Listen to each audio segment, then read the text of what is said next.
Hello, welcome to Hope Health Communication, where two Black moms, researchers, and hope seekers come together to bring you real talk, trusted resources, and community wisdom. I'm Rasheeta. Hi, and I'm Rochelle, and we know that raising a family takes a village, and we're happy to be a part of yours, sharing hopeful messages, insights, and sharing tools that you can use for your family's wellness, growth, and joy. Welcome back. We're so happy to have you. We also have a guest panelist. We're excited that she's here with us. Leah, please go ahead and introduce yourself. Yeah, thank you first and foremost for having me. Hey, y'all, I am Leah Forney. I like to just tell people I'm an unapologetically dope Black woman who loves the Lord, but cusses a little or a lot, depending on the situation. Right. uh, I am a bonus mom of two incredible kids, and then I am on my rich auntie vibes because I am an auntie of 13. Wow. Loving it. I Yes. mean, what an intro. We ready. I know, Let's get right? I started. need to take notes. Okay. Loving it. Oh my gosh. Well, thank you guys so much. We are talking about sexual assault awareness. It is the month of April, which in the US, that is the month designated to Sexual Assault Awareness Month. And we wanted to talk about this difficult topic because it is prevalent and real in our lives, whether we realize it or not. And so, one of the main objectives of our conversation today is to dispel some myths around this topic and then to kind of provide insight on how parents can strengthen their conversation and communication with their children as a preventative tool, but also in the case of abuse or assault, we know that it happens. How can parents support their children? And so Leah's background is, perfect for this. She's coming in as she'll tell you more about all the things that she's coming in, but a really trusted community advisor on this topic. And so just excited to kind of get the conversation going. And we hope that this will lead to more conversations in your own home. So, Leah, just want to start out with just tell us your story and like why this topic is so important to you. Yeah, so I am a sexual assault survivor. I was actually sexually assaulted the first time I was sexually violated. I was actually a child. So I was about the age of 8, 9 years old. It was somebody in my family that touched me inappropriately. And so, like many of us, we just don't tell nobody, right? Like we just kind of keep going and keep ticking. And so I hid that truth for a very long time. And then I got sexually assaulted as an adult. And so when I got sexually assaulted as an adult, it was in a date rape situation. The guy and I met at a local car rental place because I was living in the state of North Carolina at the time. And if you know anything about the South, you need a car. Like you can't get anywhere on Oh, public yeah. transportation. So I met him after my hoopty broke down, and we started having just casual conversation. And I always tell people, like, looking back, I probably should have paid attention to some of the questions he were asking me, because he was like asking me things like, well, what brought you to North Carolina, who you here with, things like that are red flags, because it's almost like, well, why are you asking me these questions, right? And so we went on one date because he did ask me on a date, and I was single at the time. So I was like, sure. We went on one date. And after that date, I kind of already had this like gut feeling that he was just not a good guy. So I broke it off with him. I was like, I'm just not really interested anymore. And so you would think that would be okay, right? Like you could just, hey, Yeah. this ain't working, move on with my life, right? But Right. that didn't happen. He actually started stalking me. And Yeah. so on the day that I got sexually assaulted, I was actually home in my apartment waiting on a friend to come pick me up for church, because I still didn't have a car by then. And I got a phone call that a family member had passed away. And I was very distraught and very vulnerable. And soon as I got off the phone with my family, my perpetrator called. And so when he called, he could hear the vulnerability, he can hear the distraughtness. And he kept saying, well, let me just come over, let me check on you, let me console you. And against my better judgment, I said yes. Well, little did I know, he was already sitting outside my house. Mm. So he comes over, and what was supposed to be a moment of him consoling me and checking on me turned into him berating me about how he didn't like that I rejected him and Mm. that he felt some type of way. And so in that moment, I knew, like, you're in danger. I don't think I ever thought I was going to be sexually assaulted, but my fight or flight kicked in and was like, girl, you gotta get out of this situation. And Mm. so I asked him 3 times if he would leave. And on the third time is when he got off my couch and I thought he was going to leave. And that's when he grabbed me and he raped me right in my apartment. Wow. Yeah. Yeah, I'm speechless because I'm like frozen. I can't imagine how you, oh my gosh, Yeah. process that. And so I'm very, very sorry to hear that happened to you. Mm-hmm. Yeah. And for those who are listening, if you've ever been in those situations, my sincere, um, my heart goes out. Mm-hmm. 'Cause I know that's a lifelong thing that it stays with you.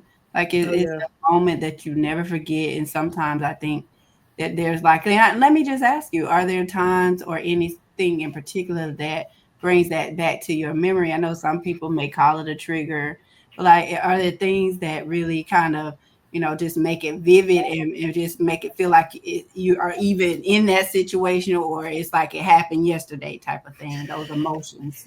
Yeah, no, not anymore, but I will say early on after being sexually assaulted, I definitely dealt with PTSD and I definitely dealt with that hypervigilance. Mm. I got sexually assaulted 3 days before my birthday. So for a very long time, it was a dark cloud over my life. Yeah. Like, it was so hard to celebrate my birthday because January 27th showed up and it was like I was just reminded that this Mm. is what happened to me. So by the time my birthday showed up on January 30th, it was like I didn't want to celebrate. I didn't feel like I was worthy of celebrating. So it was, for a very long time, it was a dark cloud over my life and it made it very hard for me to even celebrate. It made it hard for me to trust. Mhm. I struggled with even feeling comfortable in my own body for a long time. I did end up going to therapy, and Mhm. I remember just going to therapy in a hoodie and sweatpants. And Mhm. my therapist would challenge me, like, Leah, go get your nails done, go get your hair done. But for me, it was like, I don't want to be attractive, because if Mhm. I'm attractive, then I'm going to attract somebody else that's going to violate me. And so, Mm-hmm. yeah, for probably, I will say it's been 12 years since it happened, probably like the good 8 years. That was my struggle for a very long time. Wow. So I think I'm gonna circle back. I'm gonna let Rochelle jump in here because I'm No, just go ahead. Go ahead. I just I'm a nurse practitioner, and one of the Mm-hmm. questions I have about, like, there's this hesitancy sometimes, and probably, I don't know for sure. I don't know the statistics. Rochelle may know this, but like, how many times Black women actually go to providers and get a rape kit and all of those things? Like, did you go through the medical aspects of it to kind of, or even like both medical, and then that may tie into law enforcement, those types. And did you pursue that route, or did you kind of try and cope yourself? Yeah. Okay. Okay. No, I pursued that route and unfortunately did not get the justice I deserve. So it took me 2 days after I was sexually assaulted to find the courage to Mm, report. mm, My friend that I was waiting on that same day, she ended up showing up. I told her what happened and she was like encouraging me to report. And the first thing I said out of my mouth was, I can't. And she was mm, like, why not? You need to report. And I was like, because I'm a Black woman in America. Like, who is mm. going to believe me? Not only am I a Black woman in America, I'm also a Black woman in North Carolina, the South, at that. Right. So Mm, that went through my mind. And I finally found the courage to report 2 days later. And mhm, when I did, that fear came true because I had a Black male detective that got to my door to take the report. And mhm, he literally asked me 5 to 7 times, was I absolutely sure that I was raped? Because I said I Mm-hmm. went on one date with the guy. And then his superior showed up, who happened to be a female, a white female, and she was just very cold, very mm. callous, no compassion, no empathy. And you would think from woman to woman, like there would be some Right. type of like empathy, but it wasn't. She was very militant. It was like, you got to go, you got to get a rape kit, you got to do this, you got to do that. So I did go to the hospital. I did go to the rape kit, and I was met with the most beautiful, sane nurse who just held Yay! my I was waiting on you to say nurse was the one that was. yeah. Yeah. She Okay. was I was waiting on that. incredible. She was incredible. I mean, Mm, very compassionate, very mm, empathetic, very like she repeatedly apologized. Like just kept mm, saying, "I'm so sorry. I got to ask you these questions, and I'm sorry I got to touch you this way." And then she connected me with the Rape Crisis Center, and even those advocates were just very compassionate. That's why I have such a heart for people that do this work, because I'm like, I know that if I was met with the same type of mess I was met with law enforcement, I probably would have never went on my healing journey. And mm, so, yeah. And then we tried to get just a restraining order Mm-hmm. after going through all that process, just trying to get a restraining order. Went to court, and then I had a white male judge who told me that he did not believe that I was raped and that I was a woman scorned. Mm. He got up off his bench, went into his chambers, came back like 5 minutes later, said, "Oh, you're still here, case dismissed." And I watched my perpetrator walk out with a smirk on his face, like in pure victory for him. I break down crying, and then I had a white male sheriff that said, "If you don't get yourself together, I'm gonna lock you up." What? Yeah, So you almost going to jail for being the. yeah. Oh my lord. I mean, Leah, this work, we're in it for decades now, right? And it's Hmm. still, it's heartbreaking to hear every Mm. time a survivor tries to get the support that they need and they're turned away. They are re-traumatized Hmm. multiple times. Every time they Yeah, got to speak to another person to go through the process to try to get justice, it's a risk of re-traumatization every single time. Because you mentioned the first police officer, yep, then their superior, then the nurse, then the rape crisis center folks, then the judge, then the prosecutor, all of those. That's like 6 different people that can tell you they don't believe you.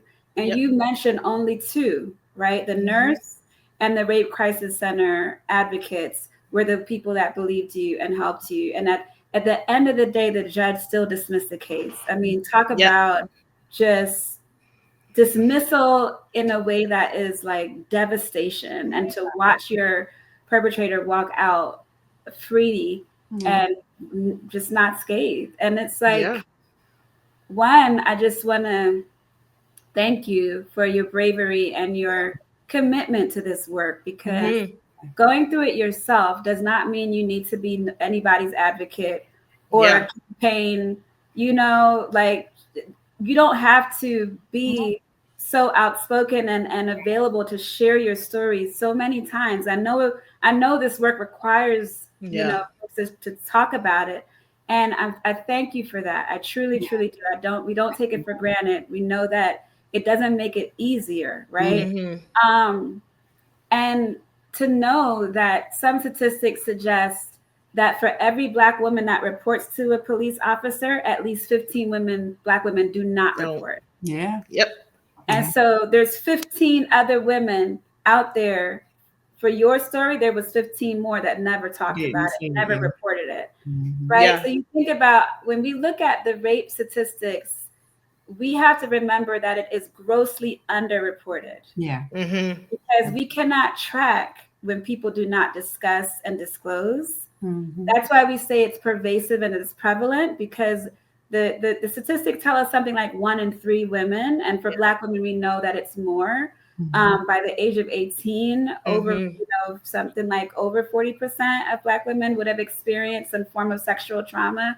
Yeah. So this is just so prevalent. And I want to just ask, just for the audience's awareness, but was your perpetrator a Black man? Yeah. So he was a Black man, and I always like to say too, I wish my situation stopped there. But unfortunately, that same police department that failed me called me 9 years later once they tested my rape kit and said, "Oh, we have a CODIS hit. There's a DNA match. What would you like to do?" And I remember distinctly telling them, I said, "Well, you always had his DNA," because I didn't lie about being sexually Right. assaulted. And what I learned from that process, which is why I am the advocate I am today, was that the law on the books in North Carolina at that time said that if you knew your perpetrator, they didn't test the kid. But we know statistically over 55% What? of More, victims more, know their perpetrator. more than that, Oh right? my Some God. statistics say over 90% Yep. of survivors know their perpetrator. Yeah. Well, Right? because they have a lot of, you're going to perpetrate people you have access to, That's right. right? It makes more sense. You got to work hard to try to get to somebody who you don't know. That's right. Yep. That's right. And what it requires, I mean, you're talking about close proximity to somebody. So it requires that trust. It requires that relationship. And the myth of the stranger in the alley, is really just Jumping out not the true. boogeyman. Yeah. There's more harm. There's more risk with people than the people you don't know. When it comes to sexual violence, it's the people you know. Yep. And that's what makes it so painful, right? Is because you know them, your family knows them, the community knows them. And to so many of to people, I hear it all the time. They would say, I didn't say anything because nobody would believe me because he's such an amazing person in public, right? And so they don't believe when I'm saying to them, this is happening. So I want to talk about the epidemic of Black women not being believed, because there is something there that has been placed on us historically from slavery and other sort of ills against our bodies as Black women, that even up till today, we are still reluctant. And I say we because Black women also don't believe Black women, right? Like, so it's not like we're believed by anybody. It's really, really unfortunate. And so as a Black woman, you're walking around harmed, first of all, the trauma of the incident itself, and then the harm of society telling you that what happened to you is not real. You just, scorned, as they say, which is there's such a pervasive myth. When a woman reports on a man, it's because she found out something. Maybe he was cheating and she got upset. It's so much like a woman backstabbing the man and want to make this up. Yeah, want to make his life miserable for that is such a dangerous myth.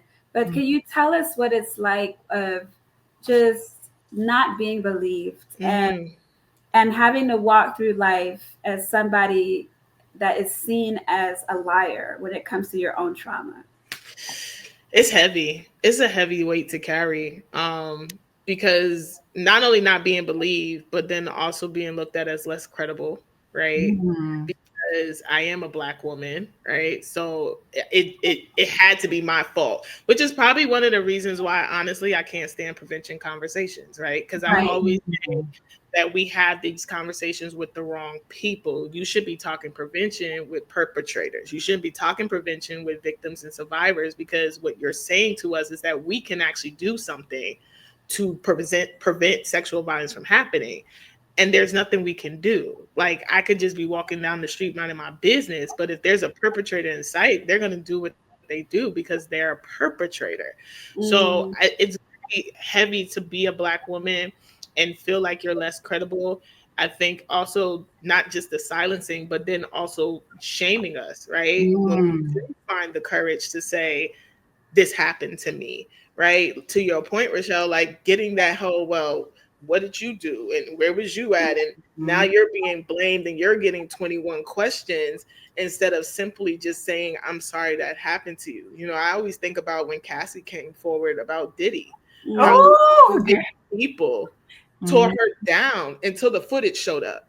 Then it was like, after the footage, lying. Even after the footage, people was like, she was probably running her mouth. Let me tell you something. You read my mind. So I literally pulled this up, if you guys can see it. And I was going to ask you to compare and contrast your feelings of, because I know as a survivor, I'm sure that when you hear these public instances that you kind of probably think about, well, that happened to me, especially when people tore her down, didn't believe her, and all of that. So I was just really, really curious as to your thoughts about that case and how it really contrasted with yours. Yeah, I definitely empathized with Cassie. I really did. I empathized with Cassie. I actually was interviewed by an Italian media late last year about this case because Mm, I think that we owe her an apology, right? Like I Mm, think we owe Black women, period, apology, but we definitely owe Black women survivors an apology because why is it that we are the ones that are so not credible? Why are we quick to be, well, you were there, or what was you wearing? Versus just believing. It's something about being a Black woman where people just don't think that you are equipped to go through things, mm, or that we so strong that nobody thinks that we go through stuff. Like mm, I was just having that conversation with my therapist today where I was like, it's so frustrating to be a Black woman sometimes because just because you can carry something don't mean you want to carry something. And a lot of times in our society and even amongst our family and friends, when people deem you the strong one, they mm, don't ever think that you're going through stuff. Life can be like running amok behind you, but you'll mm, never know because as Black women, we are taught to do what? Show up and look good, do what we got to do, break down later.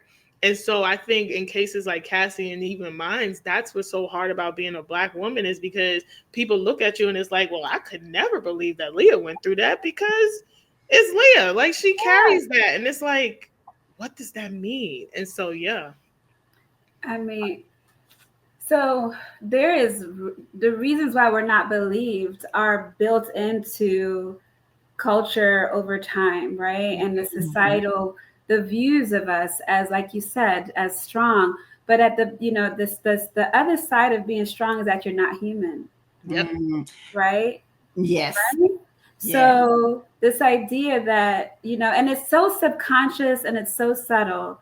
And but when people interact with us and it's like you are either more than human or less than human, right? Yeah. So it's either a supernatural piece That's or right. it's a dehumanized less than.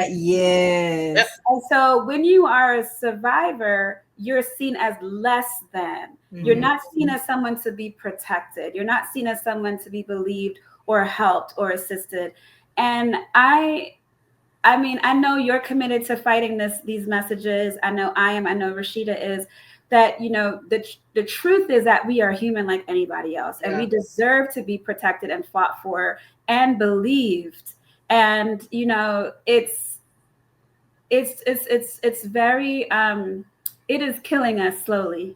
Let me Hmm. just say that, right? In so many ways, Black women's health is being Yeah. attacked because Oh. of this. Mhm, And you go to the health system, any healthcare practitioner, and you're always afraid, are they going to believe that I'm saying my pain is my pain? Or are they going to question me when they ask me how does it feel from 1 to 10 and you say 7 and they're like, okay, well sit over there and wait. You right. just told them 7 though, Mhm, Yeah. right? So it's just this sort of like you said to your therapist, waking up as a Black woman, it feels so painful. And that Hmm. is so sad because I love being Yeah. Black. Like, I love my skin color. I love our heritage. I love my culture. I Yeah. love our hair texture. I love all the things that we come up with and the ideas. And a lot mhm, of it does come through pain, unfortunately. But I just love Black women so much. mhm, And yet we face such hardship. So I want to talk about the reason why I asked if it was a Black man. One, yes, because you generally do know your perpetrator. But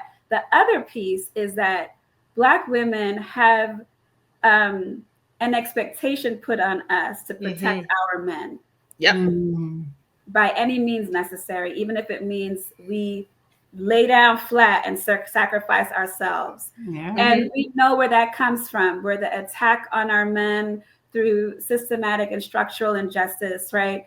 We know. And honestly, like I'm a mom of boys. I'm married to a man. Like I have brothers. I am very protective of Black men. Yeah. I also want Black men to be protective of us, right? Hmm. And I think that is where the imbalance happens. And we're assumed to be stronger to handle systematic oppression so that we can take care of everybody else. That's not a fair burden for us. Mhm. And it Yeah. shows up significantly in the cases of sexual assault, right? Because if your perpetrator was a Black man, don't say nothing because you already Yep. know the system is going to throw him Right. away, and the system Yeah. you listen, we've been told this over and over and over and over again. And so for you to go down there and report it, that to me was already triumphant. I know it didn't turn out the way you wanted it to at that time, but that was so brave of you, because so many Black women cannot pull themselves to report it when it is a brother, right? Yeah. And so talk through that piece, because I know you work with communities. How do you help us understand the reality that, one, our perpetrator is generally someone we know, which means that they're Black, either a Black woman, Black man, right, Black person. How do we report without feeling like we betrayed our entire community? Yeah, that's so hard, because I'll be honest, I felt guilty behind reporting. Like, that was one of the things that went through my mind. And even after they came back 9 years later and was like, do you want to prosecute? It was just like, oh, I can't put another Black man in jail. Like, that was just kind of where my mind went. And so what I try to tell survivors, and even in the work that I do, is one of the things that helped me in my healing journey was to redefine justice on my own terms. I think that we think that the only route to justice is to get law enforcement involved, is to put someone in prison, right?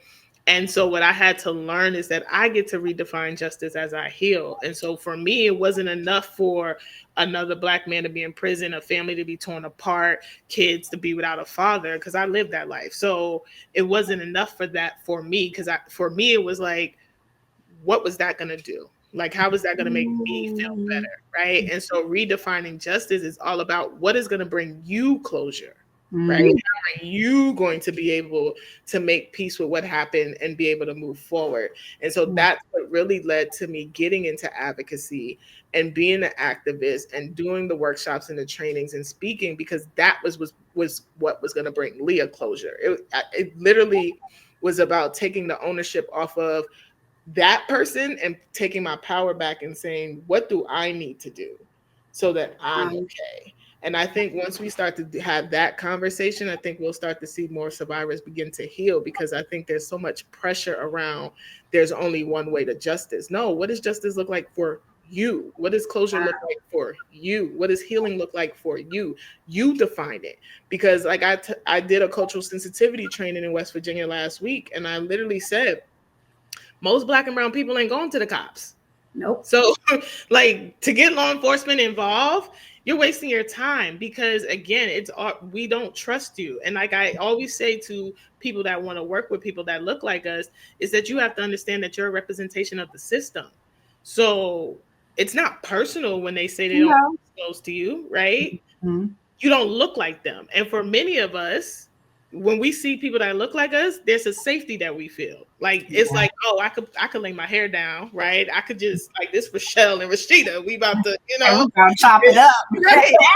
Versus when it's somebody that don't look like us. So then we get into those things like representation matters, right? When you want to work with someone that looks like us, you got to make sure that beyond the receptionist, there's somebody in the company, the organization that looks like the community you serve in. And that's decision makers. Right. That's all how justice gets to get redefined.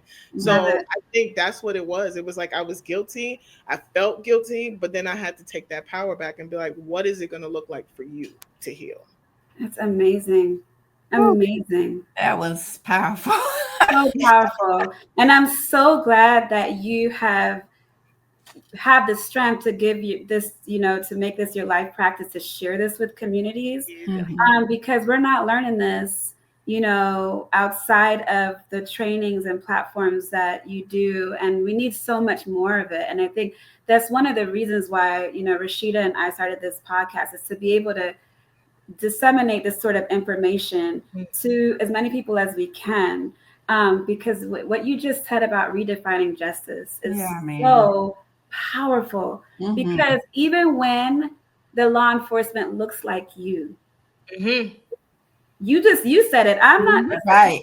Leah said it. Her experience tells us that it doesn't mean just because law enforcement looks like you that they are going to protect you and have your back. He didn't believe you either, right? No. And so it's like, talk to us about, and Rasheeta, I know this stuff we talked about too. So if you want another question, please jump right in. Mm-hmm. I'm thinking about how to help parents, Mm-hmm. right, have this conversation with their children. Mm-hmm. What I've seen in research that we're conducting is that we have different conversations with our boys than our girls, right? Mm-hmm. So with the boys, we're telling them how to not get caught up and be falsely accused, because that's an unfortunate racist legacy of the country, is falsely accusing Black men, right? And then with the girls, Black girls, it's like, don't put yourself out there, dress properly, mind your business, be careful. That sort of preventative messaging Mm-hmm. that we say is just sort of kind of irrelevant, because who asked for this, right? Mm-hmm.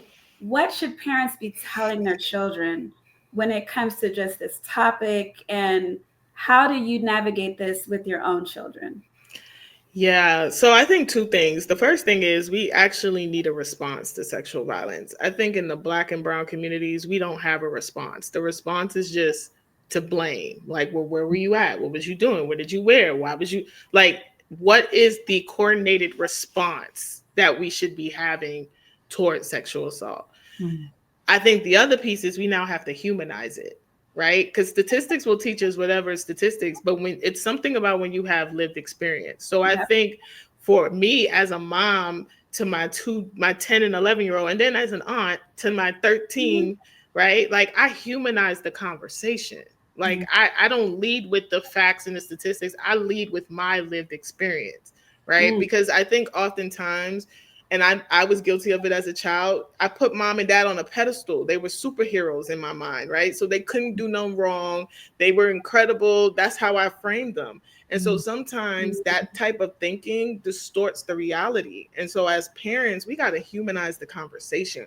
We got to be willing to show our scars, and we got to be willing to have age appropriate conversations that are rooted in truth and education. Like I tell my friends all the time, I'm like, please don't tell your daughter that her vagina is a pocketbook. Tell her what it is. It's a vagina. Like All let's colloquialism, right. Like yeah. we gotta be okay with that, and we gotta know that the best way to help our children is to educate them.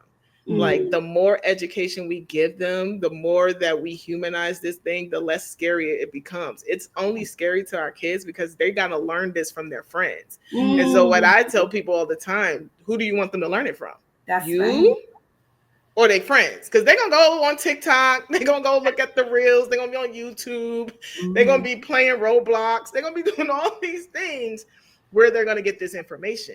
So as a bonus mom and an aunt, I'm like, no, you're going to get this information from me. Like my oldest niece is turning 16 and she be like, here she go. Cause auntie about to come. Yes, I am. Because you're turning 16 and you have a little boyfriend and we're going to have this conversation. That's right. Yes, we are. I love it. Yeah. My kids are tired of me too. They're like, Mommy, oh my gosh, if you talk about this issue one more time, they can recite consent back to me. But I love that. Here's a difficult piece. Knowing that the majority of perpetrators are men, identify as men, right?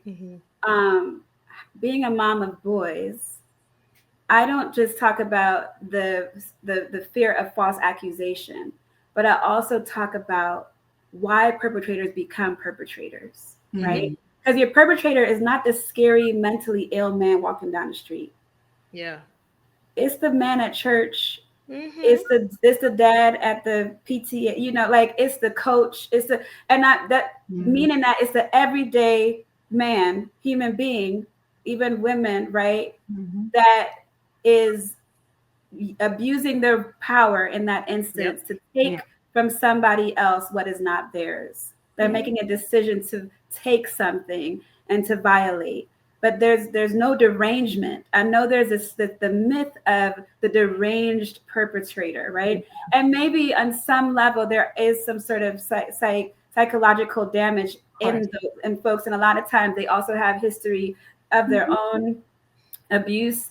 And at the same time, I know that boys are at risk to becoming this because of social messages Yep. about what is owed to them as a man. Yep. Right. So this sort of power dynamic that I'm a man, and if I take you out, you owe me this. You owe me, right? I bought you dinner. I bought you dinner. What you and if I took you out one time, I can stalk you because I'm not happy that you didn't return my call. Because it started out with stalking. And you said you saw other signs even before where intuitive, like your intuition was like danger, come here, right, this dude ain't right, you know, and so talking to my boys about respect and why you don't get to take from anybody anything. Yeah. And the same way you don't want anything being taken from you. And it's hard because I look at my boys as, you know, mommy's babies and they can't, but I know what they are seeing. I know the images. And Rasheeta and I just talked about socialization earlier about like, what are the things that these powerful messages that tell your children who they are. And we have to investigate how boys are learning how to become men. Right. Yeah. And so Black men, hyper masculinity, taking things, being strong, being violent, they learn those messages. And I know, Leah, you believe in, you know, restitution, right? And so the way that you think of justice is around that. And so how do you talk to Black men, Black young men, Black boys when you're doing this sort of training, which I consider like kind of a communal parenting that you're doing when you share these messages? Yeah, I think for me, the biggest message that I always try to drive home is one that sexual violence can happen to anyone and anywhere, right? Like you're not immune to it because you're a man. I think the other thing I try to drive home is that we have to call a thing. So one of the things that is harming Black men is that we have over sexualize them in a way that if they have sex with a woman that's older than them and they're underage, right, that's seen as a rite of passage, right? Like that's a rite of passage. Like, oh my God, you just got, and it's like, no, that's a sexual assault, right? Like I remember having that conversation with my significant other when we were talking about his first time having sex was with an older woman and he was underage. And I was like, you do know that you were sexually violated, right? And he was like, nah, I was getting my first piece of tail. And I was like, no, right? So it's like really calling out that harmful theology and them harmful narratives, right? But also making safe spaces where men, Black boys can really have these conversations too, right? So like when I get asked to come to these places, I think a lot of it is because I'm a Black woman, so I can have certain conversations look like me, that they're going to get it and they're going to feel seen in the conversation. So, and then also accountability. Like I try to tell my son at 10 years old, love him to death. I'd be like, pay attention to who you keep company around, right? Like be mindful of your friends. Be able to hold yourself accountable first, right? Before you try to hold other people accountable. Because he can be the type of kid where he's like, well, I told my friend that you didn't. And I'm like, yeah, but you struggle with the same thing, sir. So I need you to let me take advice. You give it to me. I need you to take the same advice, right? So I try to teach self-accountability, right? Because before you can hold other people accountable, you got to first hold you accountable. Like be okay with calling you to the carpet first and then hold other people accountable. But I think it's definitely creating safe spaces, talking about accountability, and really just being able to call out that harmful narrative, that harmful messaging, and also being mindful of where you're getting that information from. Like you can't be listening to Boosie Badass who's talking about he took his child to the strip club. Like that's not, you know, like I thought about Lil Wayne too, Leah. Right. You know, he talked about his first encounter very, very young when he was in the industry, and then obviously he was teen dad. Yeah. You're right. Yeah, you can't listen to those things. I think if we're going to use those things, we got to use them as educational tools. Like we got to be able to say to our sons and our daughters, like, this is the route you don't want to go down. And here's why, right? And be able to give it to them in some real honest conversation, not the textbook stuff. Because one of the things that I'm learning as a bonus mom is that my children want to know me as the woman, not me as the mom. Right. And when I approach the conversation from Leah as the woman versus Leah as the mom, like they receive it better. It's a great strategy.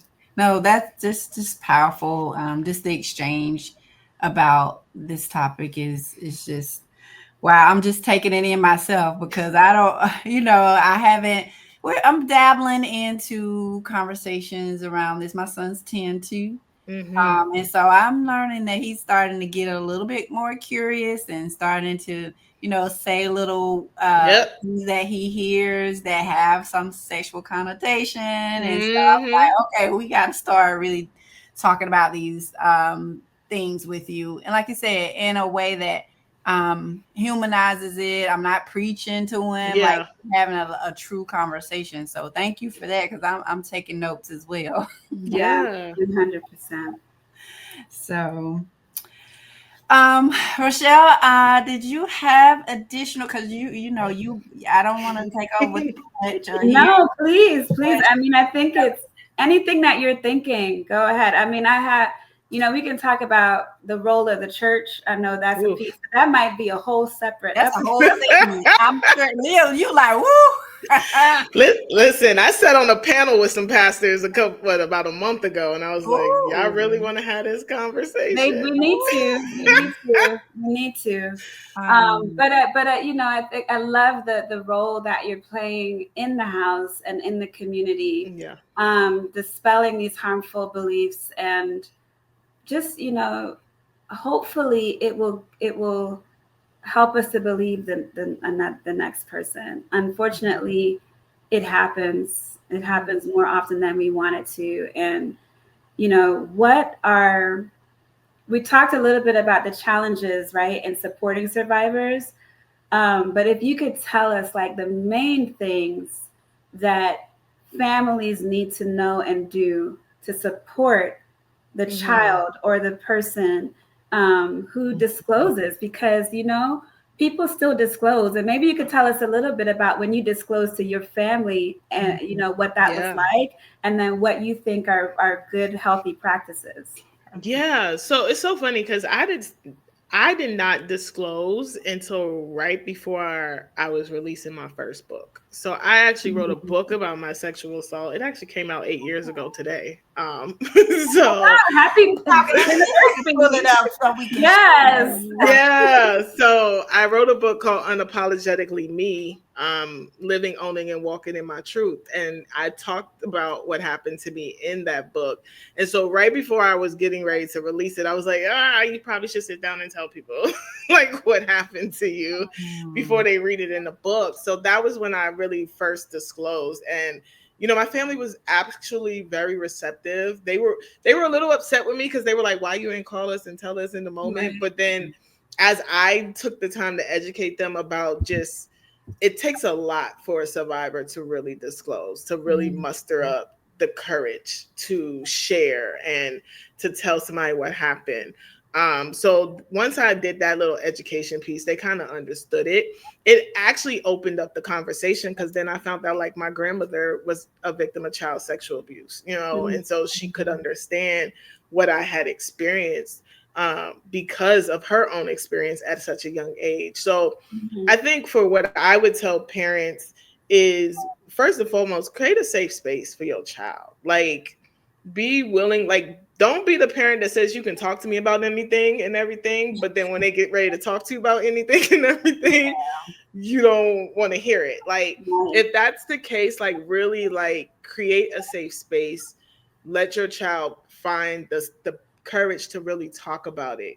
That's one of the things I told one of my good friends when her child got sexually assaulted. I was like, don't push her, Mm. don't pry, don't be like, you need to tell me. Like, literally create the space mm, for Mm. her to feel comfortable to come talk to you about it.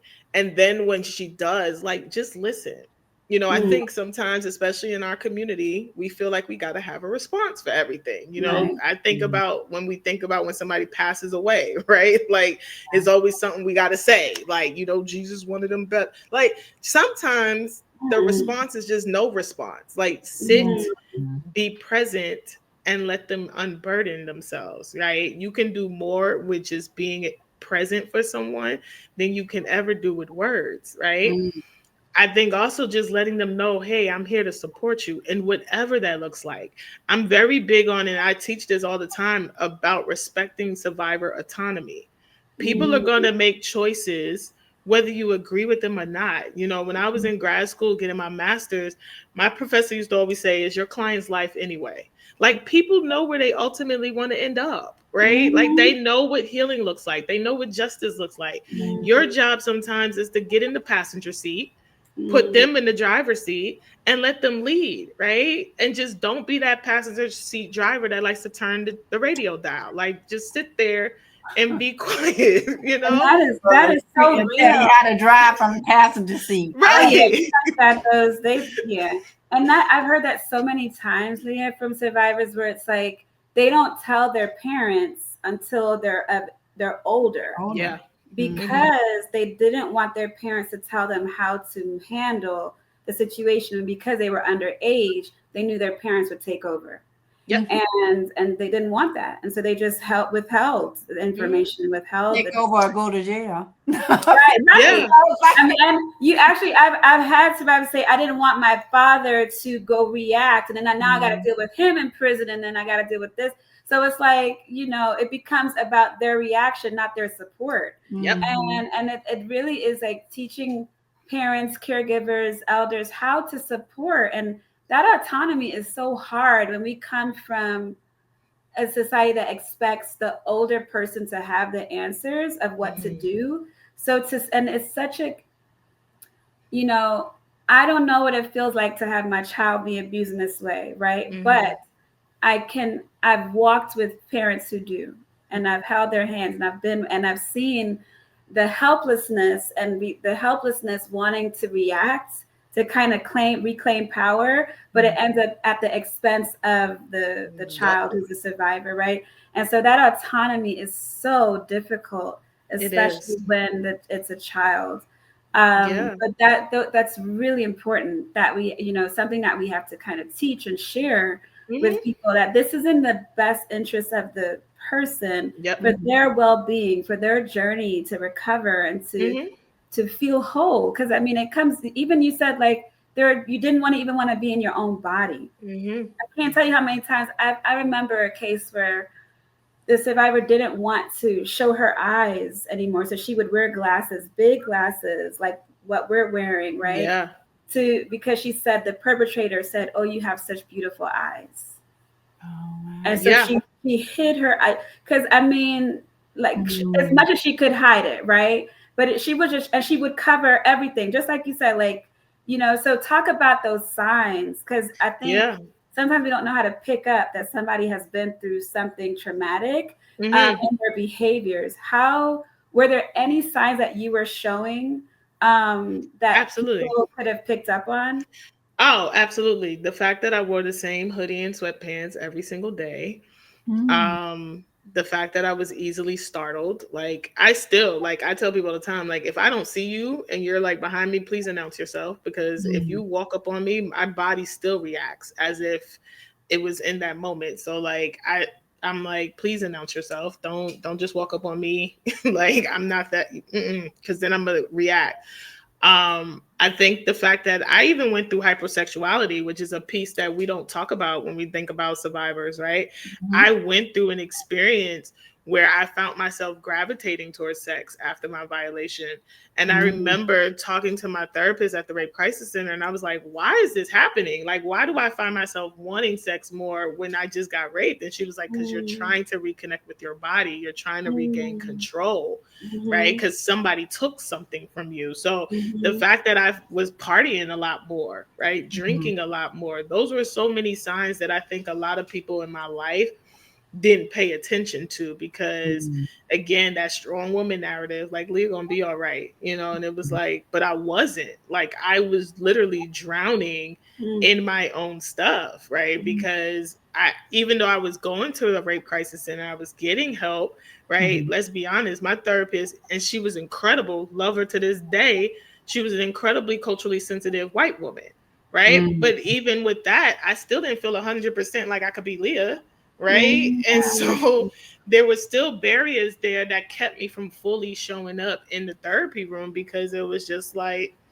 yeah, I don't want to tell you that I'm over here drowning down a bottle of liquor, every other day Mm-hmm. because I don't want to feel. And so just the pure numbness that I had, the fact that I was wearing the same clothes repeatedly, just I literally stopped taking care of myself. Like I wasn't getting my hair done, my nails done, things that I was doing on a regular, like every 2 weeks. Y'all know how we are, like clockwork. We in the nail tech chair, we in the hair, Right. right? Like I wasn't doing any of those things, and so people around me didn't pay attention to those sudden behavioral changes, right? I was Mm-hmm. a lot more irritable.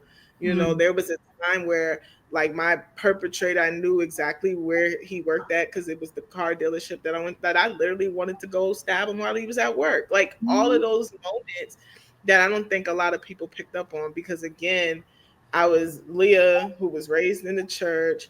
God was going to handle it. All these other things but deep down inside, I was literally falling apart.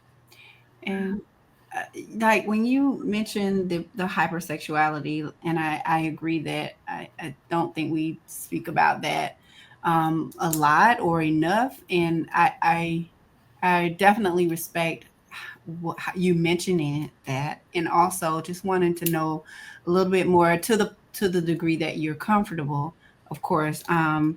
When you talked about like gaining or trying to regain that self, your self control, like having that control over yourself again.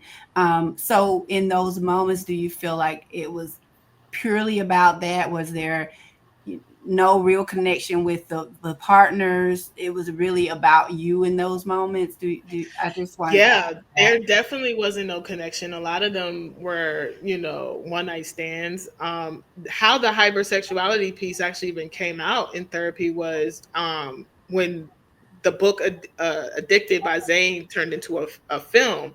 Hmm. I went to the movie theaters to go see it.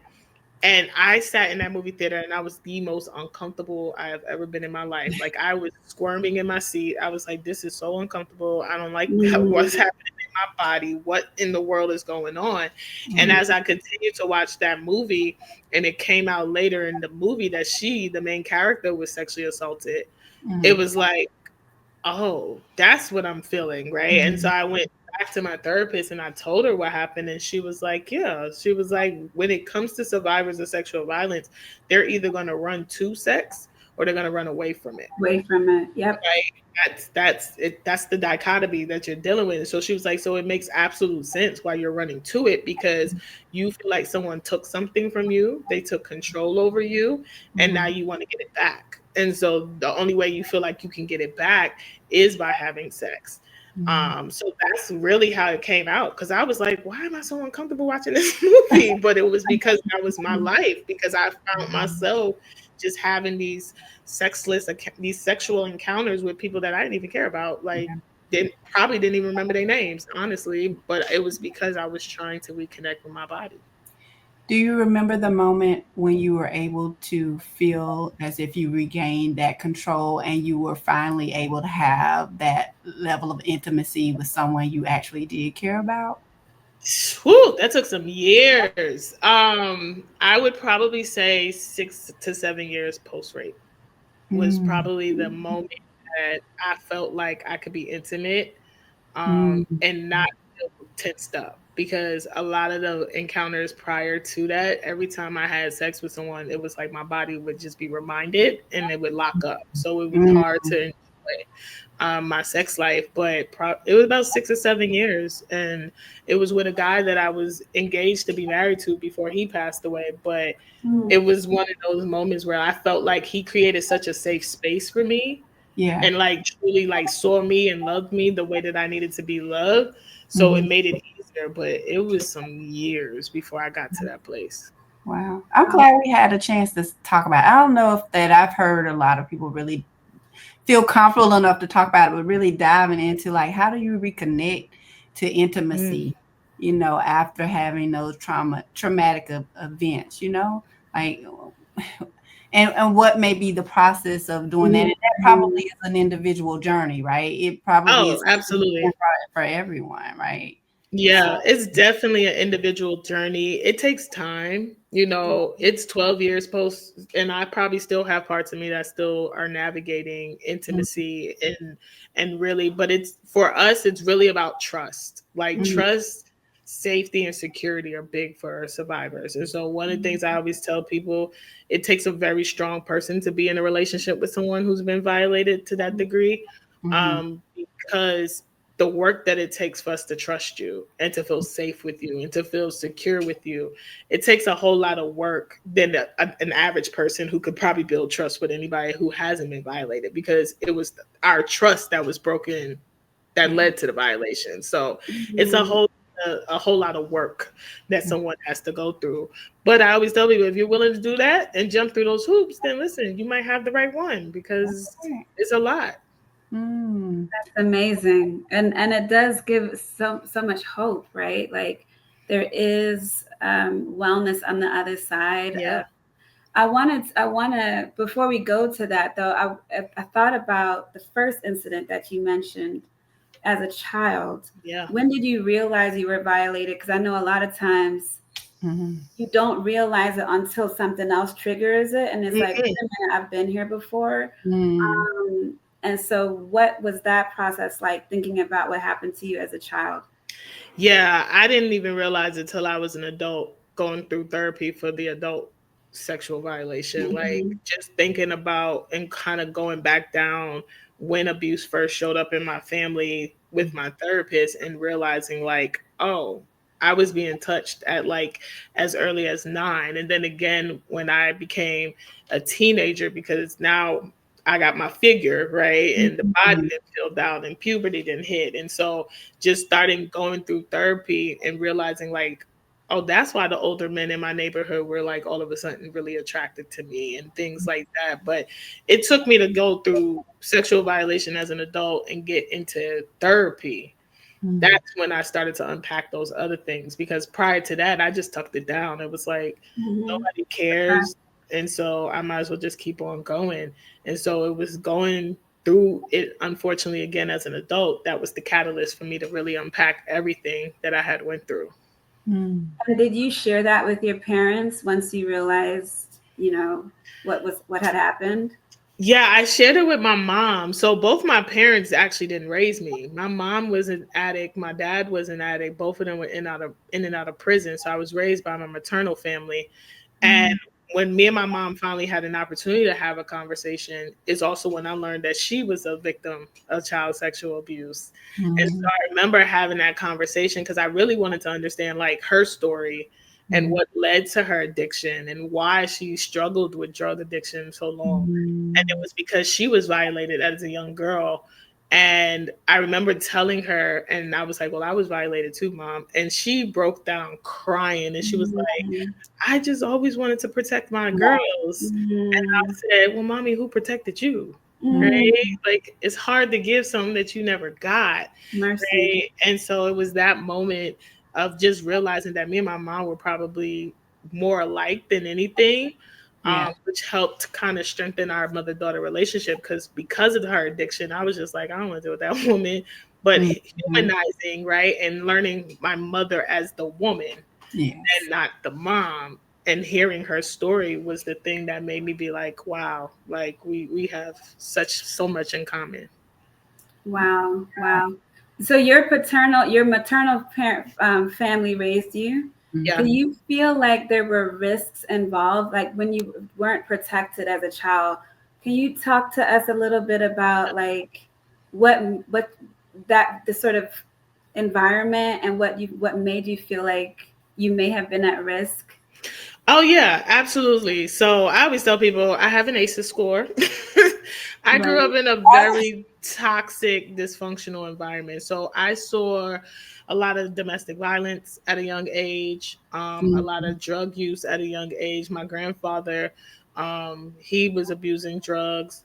I just saw so many things at the age of 7, 8, 9 that I should have never saw. On top of the fact that before my grandmother actually adopted me, I was in foster care for an extended period of time because Mhm. I was born with drugs in my system. So from birth, the state intervened and took me away from my mother. And so going through foster care system and then having this battle between which side of the family wants me, right? All of those things were risk factors. Then getting with my maternal grandmother, and she's in a marriage, with an abuser and an addict herself. Then my aunt, she got involved with an abusive man, and having to watch her literally get beat. So all of those things were risk factors as to why I wasn't protected, because I was surrounded by perpetrators. Mm. Yeah. Oh, wow. Yes. And thank you for sharing all of that. I think it's informative for people to understand risk factors and Hmm. what um, pulls away protection from children, especially.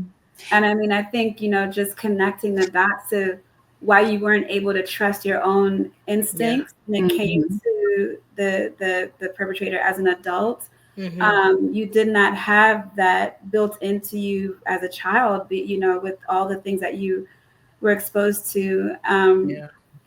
So, as a mom, bonus mom now, and those kids are so blessed to have you as a mom and an aunt, right? To be able to share so openly with Hmm. compassion, because all the compassion that you just sort of, I hope people could feel that through the camera, Yeah. because even the way you speak about your own mom, and um,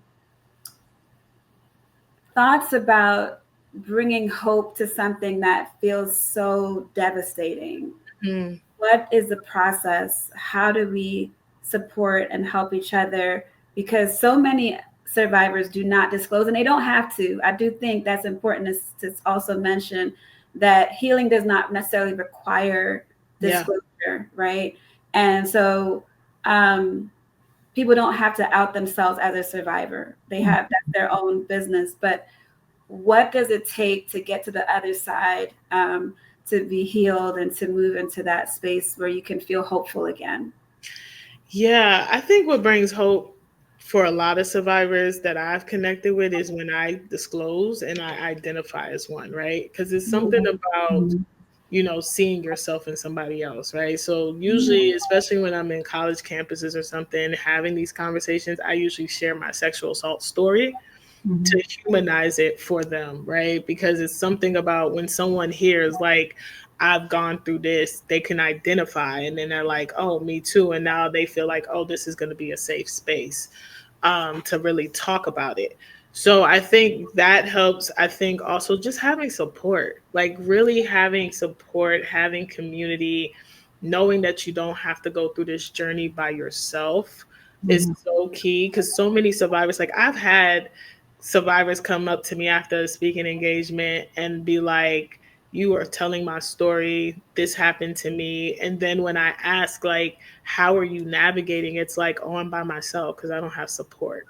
So really Mm, building a community around survivors, really letting them know, like, you're not by yourself. You don't even have to go through this by yourself. Like, you'd be surprised how many survivors are willing to, like, lock arms with you and support you, um, and really navigate with you.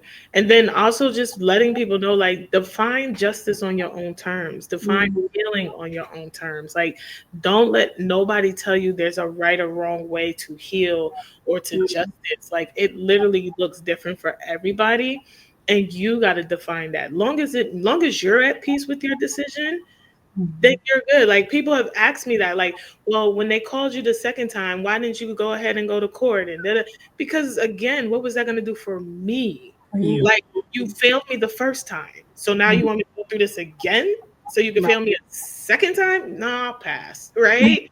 And Right. so that was the reason why, that it wasn't enough for me to see that man go to prison. He'll have his day, Right. his DNA is in CODIS. Like, I'm sure he'll perpetrate again, mm, right? So it's like it wasn't enough for me. And I think that's the biggest thing that brings hope, is letting survivors know you get to decide. Right. And what I tell organizations all the time is put the survivor in the driver's seat. Stop Mhm. making decisions for them. Make decisions with them, because they ultimately know where they want to end up. So you need to help them get there. So I can't thank you enough. I can't leave here because in my spirit I have to. I'm a Southern girl. I'm in Georgia right now, but I'm born and raised in a small town in Florida. So I thought about when you mentioned kind of environment, whether it was being in the South as an adult or as a child being in an environment that I think perpetrators can almost sniff out, right? Yeah. Okay, this child is not protected because these adults have so much other stuff going Mm-hmm. on. That kid is just left, they're right for being perpetrated, right? Yeah. So I just kind of wanted to just quickly ask a question around and you say keep create these safe spaces, but when you talk about the South in particular, before this happened to you, did you have any inclination that you weren't necessarily protected legally Mm, by your being in the South until mm, this happened? Like then you had to engage with the legal system, and all of those systems that are perpetually not set up to protect us. So prior to that, did you even have that Yeah. in your I mind, or? I did because I was raised by my maternal grandmother who's originally from Mobile, Alabama. Oh, So my summertime as a young girl was in Mobile, Alabama, the gotcha. deep south, Mhm. redneck state, Oh, like I know. where you see a lot of these racism and being kind of taught like, hey, watch what you say to white people, watch how you say white people. Mhm. So I think I always mm, had an inclination of racism and Mhm. sexism and how it plays out in our communities. Mhm. I don't think I thought that I would ever experience it to the degree that I did, but I think that I definitely didn't think I was naive. I definitely mm, understood that as a black woman in America, raised by a grandmother who's from the deep south, who instilled in us like you got to look a certain way, talk a certain way, watch how you talk to them people, all of those things. Like I definitely had that in me and embedded in me, which was why I said, yeah, I don't think it's going to be a good idea for me to call law enforcement. mm, Mhm.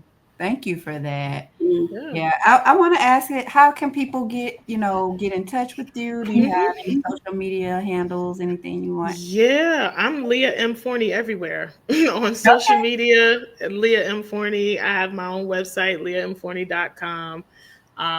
Definitely, my books are all on Amazon. I actually am dropping my 10th book. Uh, Oh, nice. yeah, I'm dropping my 10th book on Juneteenth, and it's called What Works for Susan Won't Work for Tamika. Oh, come Oh, Culturally, on. I Yeah, love it. so we're gonna have you back talking about Yes, you got to Tamika. come back and share, please. yeah, yeah. It's all Wow, about cultural sensitivity and sexual violence absolutely. and how we got to do better by Tamika because we have been doing this one size fit all For approach for sure. far too long and it doesn't work. So, yeah, it'll be out on Juneteenth. Wonderful. Excellent. Yeah. Awesome. I mean, we cannot thank you enough for the work that you're doing, Thank that you. you've been doing. It's a blessing to have you, Mm, on our podcast. And we're, let folks catch up to what you've been doing. You've been in the trenches, and mhm. we want people to be able to replicate and do what you do Yeah. in their families, in their communities. We always say, like, you don't need degrees to show compassion. You don't need training necessarily to be empathetic and to Yeah. listen and believe people when they say they've been harmed. Right. So please, if you've heard anything from what Leah has shared with us today, it's that concern to believe Mhm. Black women, Black Yeah. girls, believe Black children. Look out for them, be that safe space, be the person that they can disclose to, because when they do disclose, they're looking for help. Yeah. Mhm. Nobody's going to talk about it just because, right? They want someone to help. And so please, follow Leah, get her books, Yes, yes. Thank you. ask for training, build community, get her to your book clubs, because I know I'm about to have her with Oh, mine. we're gonna work something out. She coming back She's now. coming back. We talk about this. So, for sure, she's Yes. coming back. But we're just so grateful. It's Thank not you. easy to kind of share this all the time. And when you talked about, like, you share your story, I know that I do this work and people always ask, like, how do you do this over and over? And a lot of it is really believing that when I share, when I help folks, Mm-hmm. that there will be a difference. And I Yep. know it's the same thing with you. I know the same thing with Rasheeta. And so we're just grateful to have each other doing this sort of difficult work, talking Yeah. about very taboo, stigmatized topics that nobody wants to touch, but we have to because it is affecting our families, our children, our everyone. And Mm-hmm. we are going to continue this conversation with different groups of people. We're going to have young men talking about their experiences. So I just thought when you talked about the young men who celebrate their first sexual experience with an older woman, like that's some sort of rite of passage. I cannot tell you how many men I know who have that same story. Yep.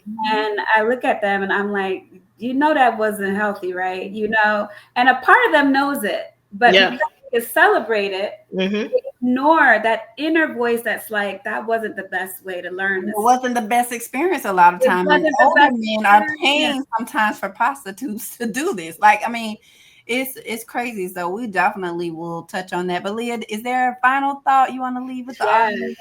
Listen, I love that we are having these conversations. So thank you to both of y'all for creating these spaces. I would say to any survivor that is tuning in, just know that there are people out here fighting on your behalf every single day, to make sure that we are making the necessary changes. And really, I see you and I hear you, and I'm definitely always holding space for you. So it has just been an honor to like kick it with y'all. So thank y'all for inviting me. For having us. So if Thank you have enjoyed you. today's podcast, please feel free to reach out to Leah. She's provided her information. Also, let us know in the comments if you want to hear more material like this, and we can hopefully have Leah back in sometime in June. We definitely want to make sure we support her. So please go out and read her, get her books, read her books. I can only imagine how much information is there. We will definitely be going through her book the next time, really talking about some topics within that. So we thank you for being with us today, Leah. Thank It was you. so rich. Like I said, I've been jotting down notes. But listen, we could go on, and that we're just so grateful. So Rasheeta, tell us the hope as we wrap it up. Okay, so the hope for today is that you do have people who are fighting and every day in the trenches, as Leah said, for you and on your behalf. So feel free to know that people are available to you who will show compassion. Yes. So I'm very hopeful that our community can continue to recover from Mm, sometimes tragic Yeah. instances that unfortunately will happen. But I'm hopeful that we have and will remain in the space where we provide resources in order to be able to help people heal. So I am hopeful. So any Yeah. other hopeful comment, Rochelle? I love it. You said it all, and I think we've said so much. I'm still digesting. I'm gonna be digesting this for a while, and just grateful for the space that we could create this and be with each other in community. So I do think that healing happens in community, and Yeah. so thank you both. Yeah. Well, we'll see you guys next time. Thank you for joining us today.